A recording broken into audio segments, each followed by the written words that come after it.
Federation కార్యాలయంలో అనిల్ మాట్లాడుతున్నారు. Live లో చూద్దాం. మరి వారు కూడా మేము మాట్లాడతాము. మరి మాకైతే ఇంతవరకు ఏం చెప్పలేదు. మాకు నిర్మాతలు మీటింగ్ పెట్టుకోలేదు. మేము చెప్తామని చెప్పారు. ఈ లోపే ఉన్న నిన్నట్లాగా సడన్ గా పిలిచి చెప్తే మేము వెళ్ళి మాట్లాడి మేము మీకు తెలియజేస్తాం.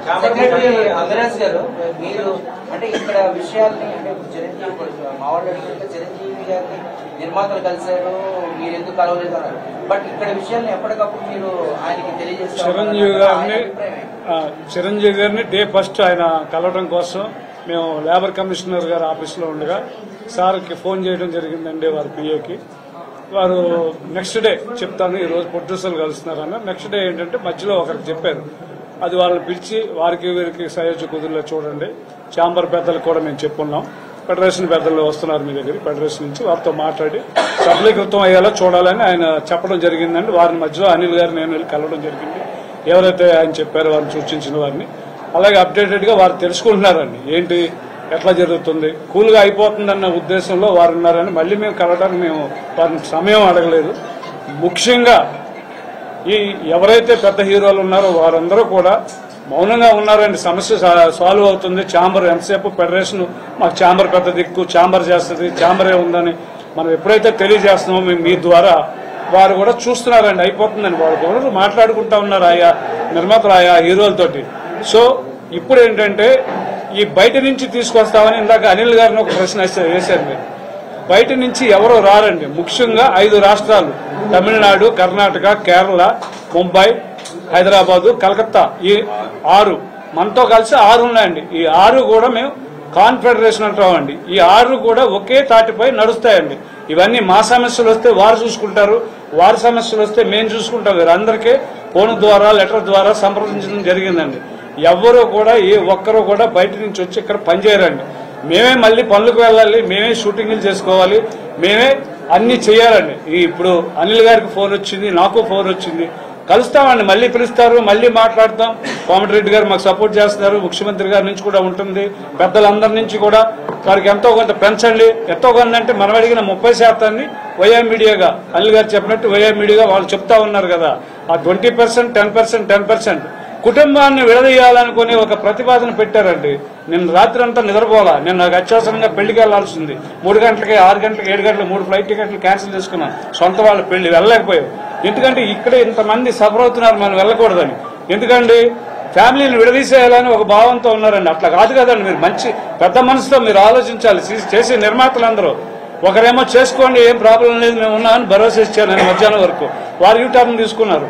ఎందుకంటే ఇవన్నీ చక్కగా 2 నెలల నుంచి ఇదంతా జరుగుతూ ఉంది. చక్కగా పిలిచి ఇప్పుడు ఏదైతే ఉన్నాయో చిన్న చిన్న ఈ టీ కప్పులో తుఫాన్లా ఉన్నదాన్ని పెద్ద తుఫాన్ సైక్లోన్లా చేస్తూ ఉన్నారు. ఈ సమస్యని చిన్నగా ఛాంబర్ ముట్టడి అన్నారు కదా, ఇన్ని వందల మంది ఛాంబర్ ముట్టడి ఇస్తే శాంతి భద్రతలకు విఘాతం కలిగే అవకాశం మీరు ఛాంబర్ ముట్టడి అంటే ఏ రోజు చేస్తారు? అది ఒకటే అండి. ఇప్పుడు ఛాంబర్లో పరిష్కారం అయితే మేము ఈ రోజు రేపు చూస్తాం. లేదంటే మన సినిమాటోగ్రఫీ మంత్రి వారి కోమటిరెడ్డి గారిని కలుస్తాము. అక్కడ మంత్రి గారి సపోర్ట్ తీసుకొని మేము మన గౌరవ ముఖ్యమంత్రి వారు రేవంత్ రెడ్డి గారి దాకా కూడా వెళ్లి మా యొక్క గలం ఇప్పడానికి మా సమస్యలు, ఎందుకంటే మా సమస్య డైరెక్ట్ గా అధికారులకు ఎవరు చెప్పట్లేదండి. వారు నచ్చినట్టుగా, ఎందుకంటే వారు డైరెక్ట్ గా వెళ్ళగలరు కాబట్టి, నిర్మాతలు కాబట్టి ఎక్కడికైనా డైరెక్ట్ గా వెళ్ళగలరు కాబట్టి వారు చెప్పే విధానం అక్కడ వేరుగా ఉంటుంది. కానీ మేము ఏదో ఎక్కువ డిమాండ్ చేస్తున్నామని, కావాలి రాత్రి డిమాండ్ చేస్తున్నామని, ఏదో ఎవ్రీ ఇయర్ 30% పెంచినట్టుగా అక్కడ మాట్లాడుతున్నారు. సంవత్సరానికి 30% డిమాండ్ చేస్తున్నారని అట్లా మాట్లాడుతున్నారు. కాబట్టి వారికి కూడా మా ఆల్రెడీ నివేదిక తెప్పించుకున్నారు గవర్నమెంట్ కూడా. ఎందుకంటే ఒకటే ఆలోచన చేయండి, మన సినీ కార్మికులు అనే వాళ్ళు కూడా ఎక్కడైనా సరే ఈ పరిసర ప్రాంతాల్లో ఉంటారు. జూబ్లీ హిల్స్ నియోజకవర్గంలోనే సుమారు 28,000 మంది ఉన్నారు ఇక్కడ. కానీ ఏదైనా సరే మా కార్మికులు న్యాయం జరిగిద్దని మేము భావిస్తున్నాం. మాకు గవర్నమెంట్ అండగా ఉంటుందని మేము భావిస్తున్నాం. మేము గవర్నమెంట్ సపోర్ట్ ఫస్ట్ మేము ఇందాక చెప్పాం, ఫస్ట్ ఛాంబర్ సపోర్టే మేము కోరుతాం. ఈ రోజైనా రేపైనా మేము ఛాంబర్ సపోర్టే తీసుకుంటాం. ఛాంబర్ సపోర్ట్ లేనప్పుడు మాత్రం కంపల్సరీగా మా నియోజకవర్గంలో ఉన్న మా యొక్క సినిమా కుటుంబాలు అన్నిటి కూడా ఒక ఏకమై మాకు న్యాయం జరిగేంత వరకు కూడా మేము గవర్నమెంట్ యొక్క ఆశ్రయిస్తాం. అంటే మీ ఫెడరేషన్ సంబంధించిన కార్మిక సంఘాల్లోనే కొంతమంది నాయకులు నేను చిరంజీవిని కలిసాము, ఆయన మాకు భరోసా ఇచ్చారు, మీకు డెఫినెట్ గా అన్ని పెరుగుతాయి, సోమవారం నుంచి అన్ని సెట్ అవుతాయని మాకు చెప్పారు అన్నట్టుగా కొంతమందితో ఆయన వ్యాఖ్యానించడం జరిగింది ఆ పర్టికులర్ సంఘం నుంచి. సో అది సోషల్ మీడియాలో కూడా దానికి ప్రతిగా చిరంజీవి ఆఖరికి ట్వీట్లో నేను ఎవరిని కలవలేదు, నేను ఎవరితోనూ మాట్లాడలేదు అని ఆయన ప్రకటించుకోవాల్సి వచ్చింది. ఇలాంటివి ఎందుకు జరుగుతుంది? ఒకటే అండి, రావట్లేదు ఆయన. నిన్న మేము కూడా సడన్ గా రాత్రి ప్రెస్ మీట్ లో మీరు అడిగినప్పుడే మేము అది విన్నాము. అది ఒక మా కార్మిక నాయకుడు, ఆర్టిస్ట్ యూనియన్ నుంచి ఒక నాయకుడు, ఆయన ఏదో చెప్పబోయి ఏదో మాట్లాడినట్టుగా దాన్ని పరిగణలో తీసుకోవడం జరిగింది తప్ప ఎవరు కూడా మిగతా ఏ సభ్యులు మాట్లాడినా అది ఫైనల్ కాదండి. ఏది మాట్లాడినా మేము ప్రెసిడెంట్, సెక్రటరీ, ట్రెజరర్, ఫెడరేషన్ నుంచి అఫీషియల్ గా మాట్లాడింది ఫైనల్. అది వారు వ్యక్తిగతంగా వారు ఎందుకు మాట్లాడారని చెప్పి మేము వారు కూడా వివరణ అడగడం జరిగింది. వారు కూడా చెప్పారు, నేనేదో ఆవేశంగా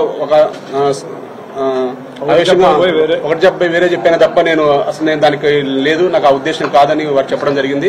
కాబట్టి అటువంటిదైతే ఏం జరగలేదండి ఇప్పుడు దాకా. ఎవరు కూడా మాట్లాడరు. ఏది మాట్లాడినా ఫైనల్ గా మళ్ళా మీ మీడియా సమక్షంలో మాకు న్యాయం జరిగినా అన్యాయం జరిగినా మీకు ఎప్పటికప్పుడు అప్డేట్స్ మేము ముగ్గురు వేస్తాం తప్ప ఎవరు ఇచ్చిన వాటిని కూడా మీరు పరిగణలో తీసుకోవద్దని మీకు తెలియజేస్తాం. కార్మికుల వేతనాలను అడ్డం పెట్టుకుని ఇక్కడ ఉన్న ప్రభుత్వాన్ని బదనాం చేస్తూ ఈ కార్మికుల చీలికలు తీసుకొచ్చి ఇక్కడ ఉన్న తెలుగు ఇండస్ట్రీని తరలించే ఆలోచన పొందిస్తున్నారు. ఎవరు అంటే ఒకటే అండి, హైదరాబాద్ ఈ రోజు సినిమా హబ్ అండి. అది ఇప్పటికిప్పుడు తరలిపోమన్నా ఎక్కడికి పోదు, ఎక్కడికి పోలేదు కూడా. మనం చెన్నై నుంచి హైదరాబాద్ రావడానికి సుమారు 30 years పట్టింది. ఇక్కడ నుంచి ఇండస్ట్రీ పోవడం అంటే అది మాటలు కాదు. అటువంటి పెద్ద పెద్ద మాటలకి మా దగ్గర సమాధానం లేదు. మాది చిన్న సమస్య. మాకు ఏ రోజు కష్టం ఆ రోజు. ఈ రోజు తెలంగాణ ప్రభుత్వం మన సినిమా ఇండస్ట్రీకి ఎంతగానో చేస్తుంది. ఒక టికెట్ల విషయంలో కానీ ఏ కావాలన్నా మన సినిమా రంగానికి అన్ని విధాలుగా మన రేవంత్ రెడ్డి గారి ప్రభుత్వం అండగా ఉంటుంది. అలాగే కార్మికుల పక్షాన్ని కూడా ఉంటుందని మేము భావిస్తున్నాం. కంపల్సరీ కార్మికులు బాగుండాలి, అటు నిర్మాత బాగుంటేనే మన ఫిల్మ్ ఇండస్ట్రీ బాగుంటుంది. కాబట్టి కంపల్సరీగా మాకు న్యాయం జరుగుతుందని ఆశిస్తున్నాం.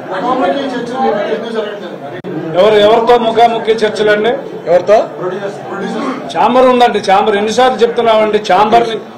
ఒక్క నిమిషం అండి. యాక్చువల్ నిర్మాతలతో డైరెక్ట్ గా ఎప్పుడు మాట్లాడరండి. నిర్మాతలు ఛాంబర్ వారు మాట్లాడతారు, ఛాంబర్ మాతో డైరెక్ట్ గా మాట్లాడుతుంది తప్ప ఎప్పుడు నిర్మాతలతో ఏదైనా వారికి మాకు సమస్యల్లో ఏదైనా అర్థం కాకపోతే కనుక వాళ్ళకి ఏదైనా కంపెనీకి కనుక మాకు ఈ సమస్య ఉంది పలానా యూనియన్ గురించి అంటే అప్పుడు నిర్మాతలు మాత్రమే వస్తారు. కానీ అక్కడ కూడా ఛాంబర్ లో ఒకరు కూర్చున్నా కానీ డైరెక్ట్ గా ఛాంబర్ వాళ్ళే మాట్లాడతారు తప్ప మిగతా ఎవరు కూడా అక్కడ మాట్లాడరండి. ఛాంబర్ ద్వారానే ఏదన్నా జరుగుతుంది అంటున్నారు. నిర్మాత కూడా డైరెక్ట్ ఇంటెన్షన్ మీకు లేదు. కానీ ఛాంబర్ మాత్రం ప్రొడ్యూసర్స్ వైపు నిలబడుతుంది. ఈ పక్షాన్ని అయితే నిలబడుతున్నట్టు వాళ్ళ మాటలు ఎక్కడా కనిపించలేదు. దీనికి ఏమంటారు? అది దానికి కొంచెం టైం ఉంటుందండి. ఇప్పుడు ఎందుకంటే మనకి ఏదున్నా సరే చిన్న సమస్య వచ్చినా ఛాంబరే మాకు పెద్దదిగా ఉంటుందని మేము ఇప్పుడు కూడా భావిస్తున్నాం, ఈ క్షణం కూడా భావిస్తున్నాం. అలా కాదు అని వారు కనుక మా వల్ల కాదని కనుక చెప్తే మేము చెప్పాం కదండి, వారి వల్ల కాదు అని చెప్పినప్పుడు మాత్రమే మేము ప్రభుత్వం